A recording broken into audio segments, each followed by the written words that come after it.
तो नमस्कार दोस्तों। तो आज पढ़ने जा रहे हैं हम लोग परमाणु संख्या। ठीक है, तो परमाणु संख्या के बारे में जानेंगे इसमें और देखेंगे कि किसी भी तत्व का प्रोटॉनों की संख्या, न्यूट्रॉनों की संख्या और इलेक्ट्रॉनों की संख्या क्या होती है। उसमें आयन्स में भी देखेंगे धन आयन में कितनी इलेक्ट्रॉनों की संख्या होती है, ऋण आयन में कितनी इलेक्ट्रॉनों की संख्या होती है, प्रोटॉनों की संख्या कितनी होती है, न्यूट्रॉनों की संख्या कितनी है। ठीक है, तो चलिए स्टार्ट करते हैं क्लास को। और सबसे पहले हम लोग को दिया है परमाणु संख्या। तो देखिए परमाणु संख्या के खोज करता है मोज़ेले। परमाणु संख्या खोज कर कौन किया था? मोज़ेले ने। कौन? मोज़ेले ने था। खोज, परमाणु संख्या खोज लिख दे रहे हैं, खोज, खोज किया मोज़ेले ने। ठीक है ना। परमाणु संख्या किसे कहते हैं?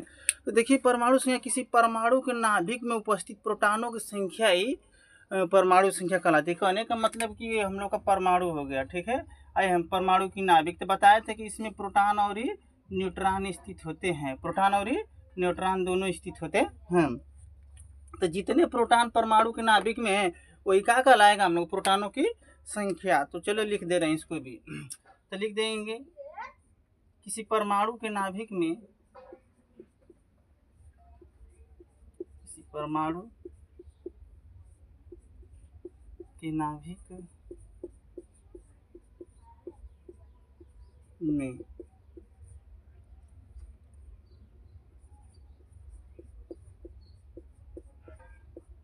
नाभिक में उपस्थित प्रोटॉनों की संख्या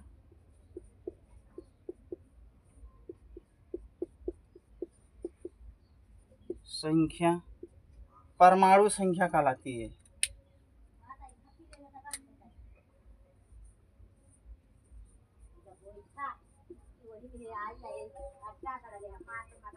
परमाणु संख्या कहलाती है। ठीक है ना।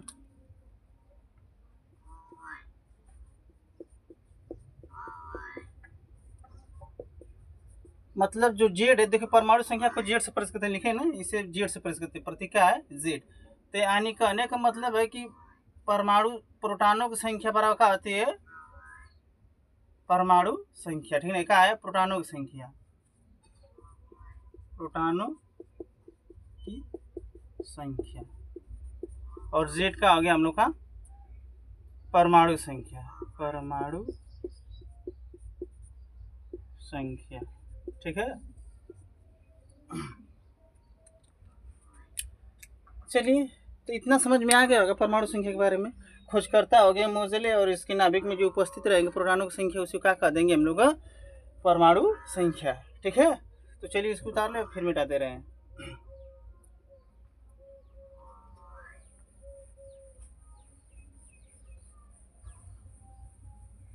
देखिए अब देख रहे हैं किसी भी तत्व का प्रतीक देख रहे हैं, संकेत। ठीक है ना, कि उसमें कहाँ पे रहता है प्रोटॉन, कहाँ पे न्यूट्रॉन रहता है, कहाँ पे इलेक्ट्रॉन रहता है। ठीक है ना। तो चलिए उसको निकालना भी सीखेंगे। तो किसी भी तत्व का प्रतीक बना दे रहे, प्रतीक मान ले रहे हैं कि ये एक तत्व है जिसका प्रतीक क्या है? यक्स। यक्स एगो तत्व है। क्या है? यक्स एगो तत्व है। तो इसके जो ऊपर रहता है परमाणु द्रव्यमान रहता है। क्या रहता है? परमाणु द्रव्यमान, ऐसे कहते हैं परमाणु भार। और नीचे रहता है परमाणु संख्या। क्या रहता है नीचे? परमाणु संख्या। ठीक है, तब इसी से देख लीजिए इसमें। ठीक है, तो यदि हम लोग को निकालना है प्रोटॉनों की संख्या, क्या निकालना है? प्रोटॉनों की संख्या। तो प्रोटॉनों की संख्या को देखो क्या कर देंगे, हम लोग का जेड है ना, तो परमाणु संख्या है ये। क्या है? देखो लिख दे रहे हैं, परमाणु संख्या, परमाणु संख्या। हाई कोई यक्स का है, एक तत्व है, एक तत्व। ठीक है ना, मान लिए। ठीक है, हाई का हम लोग परमाणु द्रव्यमान है, द्रव्यमान संख्या लिख लो, द्रव्यमान संख्या या परमाणु भार, परमाणु भार। ठीक है ना। अब देखिए, अब यहां से हम लोग को निकालना है का कि प्रोटॉनों की संख्या। क्या लिखना है? प्रोटॉनों की संख्या। तो लिख लो अब इस तरह से, प्रोटॉनों की संख्या यानी कि पी होता है ना, बराबर क्या आ जाएगा हम लोग को? जेड। क्या हो जाएगा? जेड। अब देखिए यदि हम लोग क्या लिखना, न्यूट्रॉनों की संख्या, किसके? न्यूट्रॉनों की संख्या। तो हम बताए थे कि किसी भी परमाणु के नाभिक में उपस्थित प्रोटॉनों और न्यूट्रॉनों कुल संख्या का योग क्या कहलाता है? परमाणु द्रव्यमान कहलाता है। तो यानी कि देखो पी प्लस एन,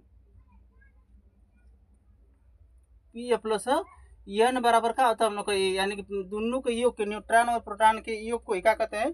परमाणु द्रव्यमान कहते हैं। तो यानी हम न्यूट्रॉनों की संख्या निकालना है हम लोग को, तो क्या कहते एन बराबर परमाणु द्रव्यमान में से प्रोटॉनों की संख्या घटा देंगे तो मिल जाएगा न्यूट्रॉनों की संख्या। ये हम लोग का है न्यूट्रॉनों की संख्या, एन का है, एन न्यूट्रॉनों की संख्या,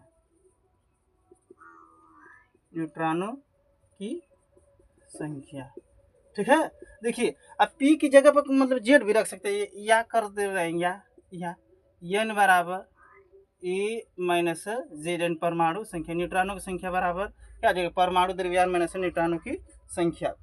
अब देखिए, अब कहेगा सर इलेक्ट्रॉनों की संख्या क्या होती है? तो देखिए इलेक्ट्रॉनों की संख्या के लिए अलग से यहाँ पे देखिए ध्यान से, अब इसमें कुछ बाउंडेशन होता है इलेक्ट्रॉनों की संख्या में। देखिए यदि उदासीन परमाणु होते हैं, यदि उदासीन परमाणु हो तो, ठीक है ना, यानी तब तो कैसा उदासीन हो तब, तो उस समय होता है प्रोटॉनों की संख्या बराबर परमाणु संख्या। देखो इस समय होता है प्रोटॉनों की संख्या बराबर परमाणु संख्या बराबर इलेक्ट्रॉनों की संख्या, तब तीनों का आ जाता है बराबर हो जाता है, क्या आ जाता है? बराबर हो जाता है। ठीक है, अब यही परमाणु का आ जाएगा। जैसे एग्जाम्पल इसका देख लो, क्या एग्जाम्पल देख ले रहे हैं? एग्जाम्पल, तो जैसे हम ले रहे हैं ऑक्सीजन का, ले रहे हैं ऑक्सीजन, ठीक है ना। तो ऑक्सीजन का हम लोग का परमाणु संख्या कितना होता है? बोलिए 8 होता है। क्या होता है? 8। देखिए यहाँ पे बताएं परमाणु संख्या तो 8 होता है, और इसका परमाणु द्रव्यमान कितना होता है? 16 होता है। क्या होता है? 16। तब देखिए अब इसमें हम लोग देखें कि परमाणु संख्या परमाणु द्रव्यमान कितना होगा। तो देखिए तो इसमें हम लोग को हो जाए परमाणु संख्या बराबर प्रोटॉनों की संख्या बराबर परमाणु संख्या बराबर इलेक्ट्रॉनों की संख्या बराबर कितना हो जाएगा हम लोग का? 8 हो जाएगा। क्या हो जाएगा? 8। अभी इसमें बोल देगा कि परमाणु द्रव्यमान कितना, परमाणु द्रव्यमान देखिए ऊपर कितना है? 16। तो क्या लिख देंगे हम लोग को? 16। अब पूछ देगा न्यूट्रॉनों की संख्या, तो न्यूट्रॉनों की संख्या बराबर बताए हैं कि पी बताए हैं ए माइनस जेड, या क्या कर दोगे? पी ए माइनस जेड कर दे रहे हैं, ठीक है ना। तो हम लोग को ए का मान दिया है 16। क्या दिया है? 16। 8 क्या कर देंगे? घटा देंगे परमाणु संख्या, तो क्या आ जाएगा हम लोग का? 8। क्या आ जाएगा? 8। ठीक है ना। तो ये उदासीन परमाणु में रहता है, ठीक है ना। चलिए तो उतार लीजिए इतना, फिर इधर अब इसको मिटाने वाला इधर का, ठीक है ना, उसको रहने देंगे, मिटा देंगे, इसको उतार लीजिए।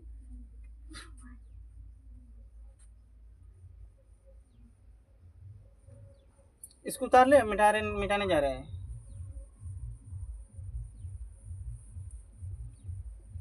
आप देखिए उदासीन है ना। अब धनायन में, अब का किस में देखना है? धनायन में, धनायन, धनायन या इसे कह दे केटायन, केटायन मतलब क्या आ जाएगा? प्लस में, प्लस में, ठीक है ना। यानी किसी भी तत्व पर यदि कोई भी तत्व यदि धनायन रहेगा तो उसमें कितने परमाणु हो गए, इलेक्ट्रॉनों की संख्या कितनी, न्यूट्रॉनों की संख्या कितनी होगी, देख ले रहे हैं, ठीक है ना।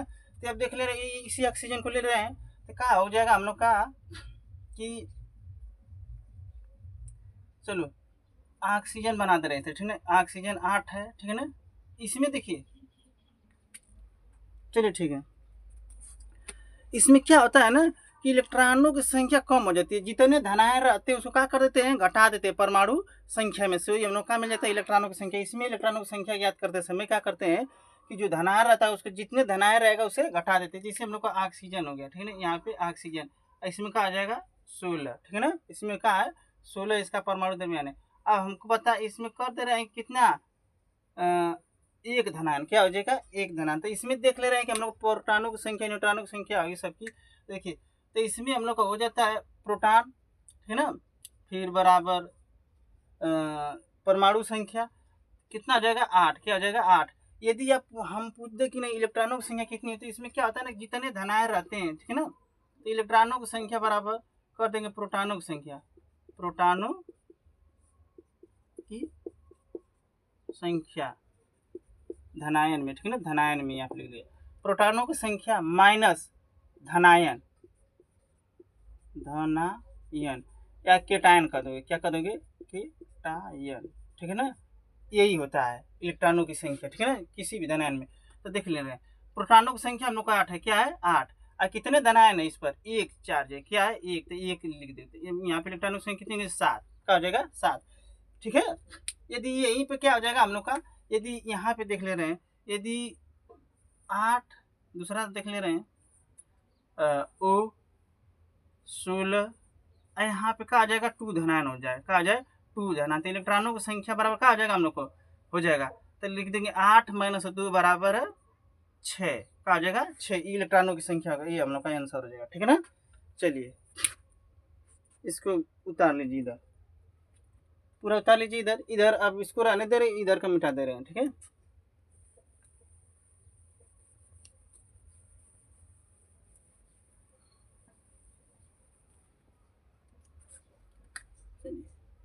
देखिए अब एनायन में यानी कि ऋणायन में,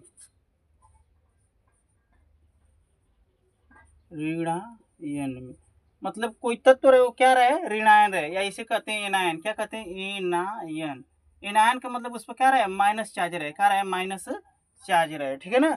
तब तत्व इसी ऑक्सीजन को ले रहे हैं, किस कोई भी तत्व ले लो, हाइड्रोजन ले लो, लिथियम ले लो, बोरान ले लो, कार्बन ले लो, नाइट्रोजन ले लो, ठीक है ना, सोडियम ले लो, मैग्नीशियम ले लो, कोई भी तत्व ले लो वही होता है, ठीक है ना, एक संकेत दे रहे हैं सिर्फ ऑक्सीजन का, ठीक है। तो इसमें अब क्या जगह हम ले रहे हैं, उदाहरण के लिए ऑक्सीजन ही ले रहे हैं, क्या ले रहे हैं ऑक्सीजन, इसमें बनाए थे 16, ठीक है ना, आई का होता है हम लोग का 8 परमाणु संख्या द्रव्यमान उतना, ये नहीं बदलता है, ठीक है ना। अब देखिए इस तरह से हो गया, और इस पर मान लीजिए कि 2 ऋणायन है, क्या है 2 ऋणायन है, और जब 2 ऋणायन है तो इसमें हम देख ले इलेक्ट्रॉनों की संख्या, इलेक्ट्रॉनों की संख्या देखिए, तो इसमें भी कहा जाएगा प्रोटॉनों की संख्या बराबर परमाणु संख्या, और बराबर क्या हो जाएगा हम लोग का 8 हो जाएगा, क्या हो जाएगा 8 है, नीचे वाला ये दोनों हमेशा ये दोनों बराबर रहते हैं, ठीक है। अब देख लेंगे कि इसमें द्रव्यमान संख्या कितनी हो जाएगी, ये का मान कितना हो जाएगा, तो 16 जितना है उतना लिख देंगे, और न्यूट्रॉन संख्या निकाल ले रहे हैं, न्यूट्रॉनों की संख्या तो बताए थे कि ए माइनस जेड, तो कहा जाए ए का मान हम लोग का 16 दिया है और जेड का मान दिया है 8, तो कितना आ गया 8 आ गया, ठीक है, कितना हो गया 8। अब देखिए अब जब होता है इलेक्ट्रॉनों की संख्या निकालने में, तो इसमें क्या हो जाता है कि लिख देंगे कि प्रोटॉनों की संख्या प्लस एनायन, क्या लिख देंगे एनायन, एनायन को ऋणायन, ठीक है ना। तो प्रोटॉनों की संख्या हम लोग को 8 दिया है, क्या दिया है 8 दिया, तो लिख देंगे 8, और प्लस एनायन कितने हैं, एनायन 2 गो है, तो क्या कर देंगे 2, क्या कर देंगे 2, 8 और 2 कितना हो जाएगा हम लोग का 10, तो 10 गो इलेक्ट्रॉन होंगे इस जो परमाणु है ऑक्सीजन, इसमें कितने हो जाएंगे 10 इलेक्ट्रॉन होंगे, ठीक है ना। चलिए तो आज के लिए इतना ही, धन्यवाद, ठीक है।